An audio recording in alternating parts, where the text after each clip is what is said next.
I'm gonna let that sit for just a few minutes to let everything get incorporated. And I just wanna tell you that the recipe that I have here is from this cookbook. It's from an old order Mennonite from Christian and Todd County, Kentucky. And this is just something that you can only buy in their little stores, in their little markets. And a lot of these recipes that are in this book are from people who actually live here locally. And I know quite a few of the people here who have given these recipes, and they're amazing. And I use this cookbook a lot for a lot of recipes, for cookies, for bread. I just have not tried one recipe in here that I didn't love. So this is kind of my go-to, and that's where this bread recipe is from. This is one of my favorite ones right here. So this recipe calls for 2 cups of whole wheat flour and 9 cups of oxidant flour. So I never even heard of oxidant flour before I started using this cookbook. So I asked one of my friends, and she said that you can pretty much substitute oxidant flour for bread flour. And then if you want, you can kind of mix half and half between bread flour and all-purpose flour. So that's what I'm doing. So instead of using 9 cups of oxidant flour, I'm gonna do 4 cups of bread flour, and then I'm gonna do 5 cups of all-purpose flour. And that has seemed to be a good combo to give me a nice fluffy texture, because bread flour has such a high protein content that it can make the bread a little more dense because it's a stronger gluten complex here. All-purpose flour is a lot lighter, it's less protein, so it's gonna give you a much more fluffy crumb. But because this recipe calls for oxidant flour, that's why I'm kind of mixing the two so that it's not too fluffy and not too dense. Okay, so I'm just gonna keep mixing this up until it's really hard to mix, and then I'll get in there with my hands. And sometimes people ask me what kind of flour I use. So this is a big bag of flour. So I get these from the Amish bulk store. That's where I get all my ingredients. They have really good quality flours there. I usually use an organic, non-GMO all-purpose flour, but this one is pretty much just as good. It's just a different brand. This one's called Winona Bay State Milling Company since 1899. And so this is just a really great all-purpose flour. I love it. It pretty much makes everything come out perfectly. And I really like using this over King Arthur or other corporate brands that you can get at the regular market. And it's very important that it's unbleached and unbrominated, because, well, do the research on that. But anyways, this is my go-to all-purpose flour. You can't really buy it at grocery stores. So if you're fortunate enough to live near like an Amish pantry store, you probably will find this brand there, and I highly recommend it.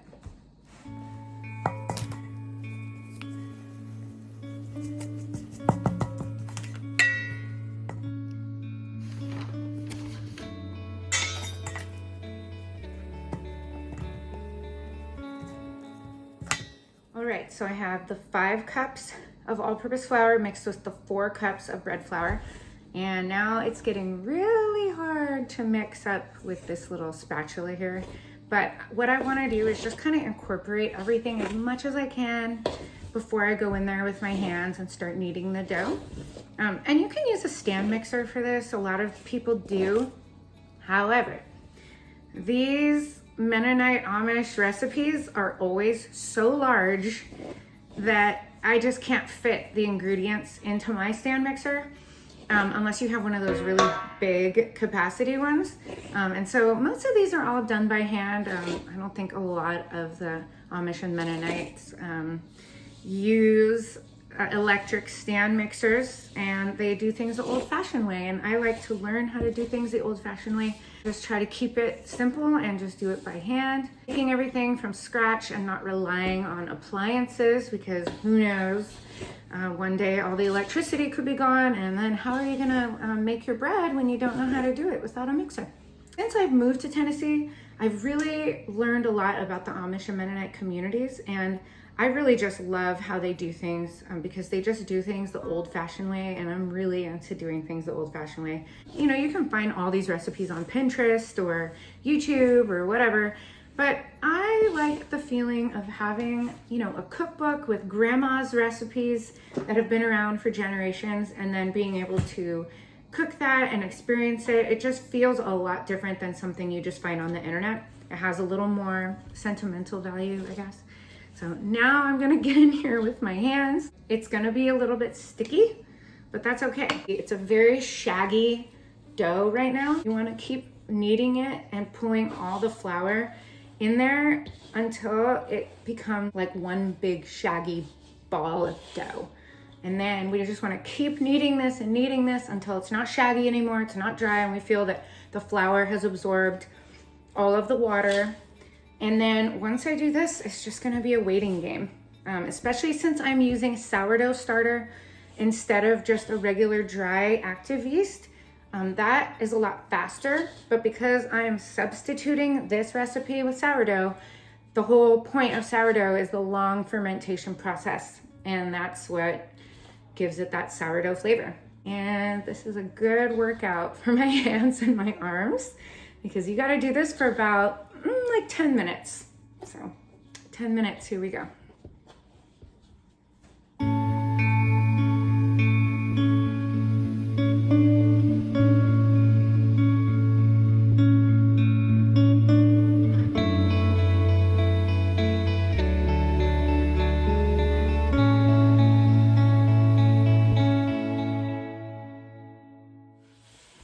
So I have been kneading this for like 6 minutes or so, and I am so tired, but I really just like get in there with both hands. So you can see now that this big shaggy mess has now kind of formed into a ball, very heavy ball of dough.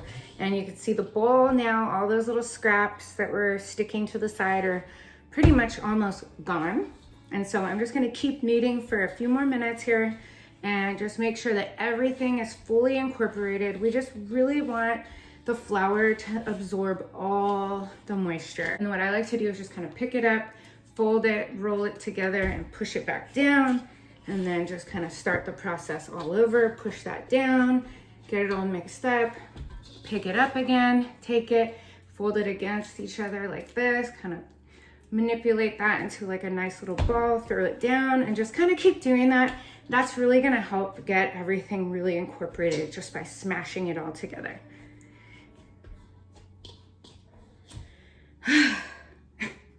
By the way, I love this mixing bowl.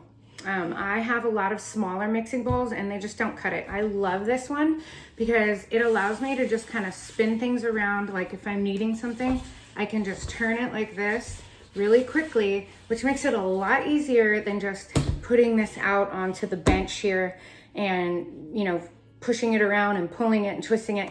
This kind of gives me the ability to go all the way around faster without having to constantly lift and scrape this off. So as of right now, this looks so good. I'm just gonna take it and form it into a nice little ball. And then I'm gonna put it in this pan right here. I'm gonna let it sit here, cover it for 2 hours, okay? Let it rise for 2 hours. I'm gonna come back and punch it down and do a little more, and then it's just a waiting game after that. All right, this has been sitting for probably like 3.5 hours now. It was supposed to be 2 hours, but then I forgot to take into consideration that the sourdough does not expand and rise as quickly.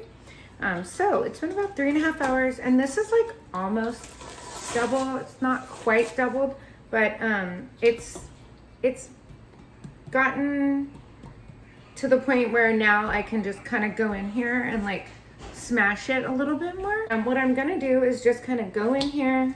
I have to tilt it like this so you can see, but I'm gonna go in here and just take this, pull it up, okay, and just push it in just like that. So I'm gonna put this in the oven to proof. If you don't have a proofing setting in your oven, then I suggest putting it somewhere in your house where it's about 75 to 85 degrees, and that will work a lot better to have a warm temperature to help this dough rise. Otherwise, it's gonna take a long time if your house is cold. Let's leave it for another few hours and see what we got. Okay, so it has been about 4.5 hours since the last time I punched this down, okay? And so this is what it looks like now. So it has been in there. I've put it upstairs where it's nice and warm. It's really warm up there, so I just put it up there. So now I'm gonna go ahead and dump this out. We're gonna divide it, shape it, and then put it into the loaf pans, which obviously you have to have a loaf pan. So take this out and hopefully it'll just slide right out. Let's see.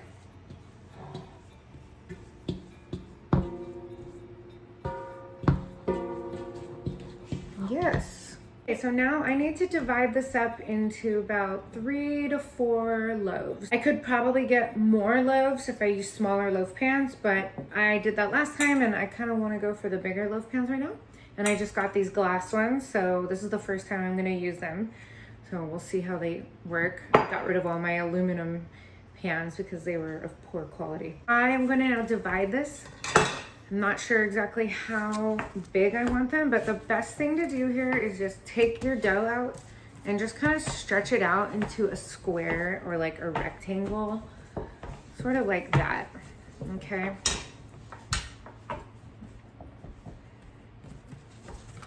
And then just divide it. I think I want to say I'm gonna do 4 loaves here, okay?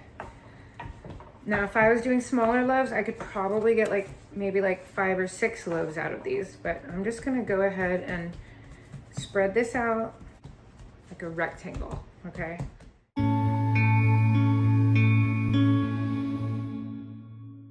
All right, so I'm gonna go ahead and grease my little pans up here. I like to use lard, so I take a little bit of parchment paper and get lard on there, and then just kind of grease the pan that way. This is kind of like how Grandma used to grease everything with Crisco, except we don't use Crisco anymore because seed oils are toxic. So we want to go back to using real saturated fats like animal fats, like lard and tallow. And so that works really nice to just get all these pans greased up. Okay, I also just got this cast iron loaf pan. It's from Lodge. It's gonna be my first time using this without parchment paper in it. I wanna just try it without any paper inside. So this might work, it might not work, but I just wanna try it. I have seen people post things that like if you get it really nice and seasoned, have a lot of oil in there. I'm using lard again, so that should be really good because cast iron can be like non-stick. I want to see how this loaf pan will bake up a beautiful loaf of bread. Okay, let's find out. So here is one of the pieces of the dough that I'm going to use to make a loaf, and I've stretched it out into a rectangle, kind of a long rectangle, all right? So you're gonna take one side. This is how I learned how to do it. There's all different techniques. So you fold it over first and then take your thumb and press it into the rest of the dough to kind of seal it.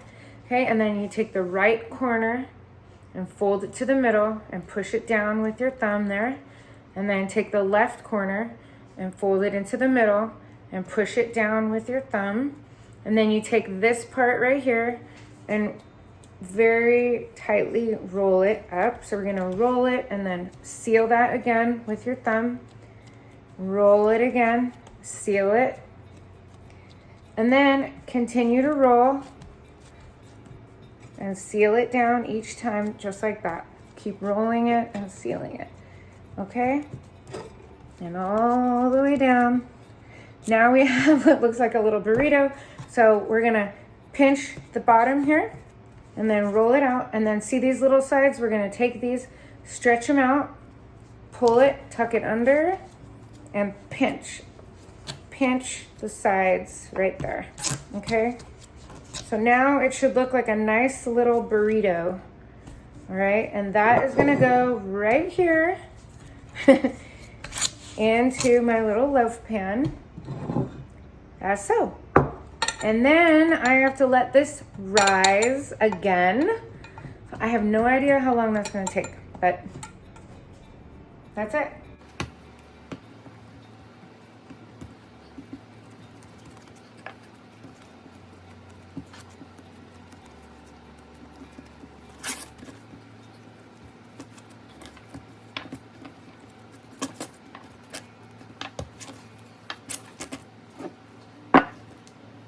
All right, I've got 4 loaves. They're not all the exact same size, but that's okay. Okay, so these have been sitting here for probably about an hour. That one looks really funny, but I'm just gonna go ahead and slash these and get them ready to bake. A good way to make sure that they're done is to just push in it and it bounces back. Okay, I'm just gonna go ahead and score these.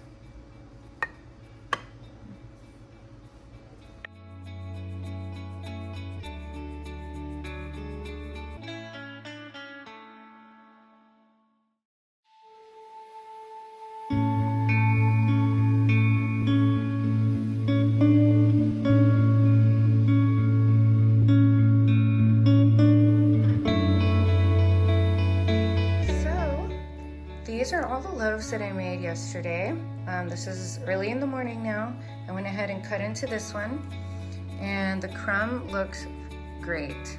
It's nice and fluffy, it's even, it doesn't look dense at all. It's really tasty. It's nice and fluffy. It has a nice little crust on the top, not too hard. I hope you enjoyed my little bread tutorial, and I hope you try it. I'm gonna leave the recipe in the description. And if you try it, let me know in the comments if you tried it and how it turned out. All right, thanks guys. We'll see you on the next one.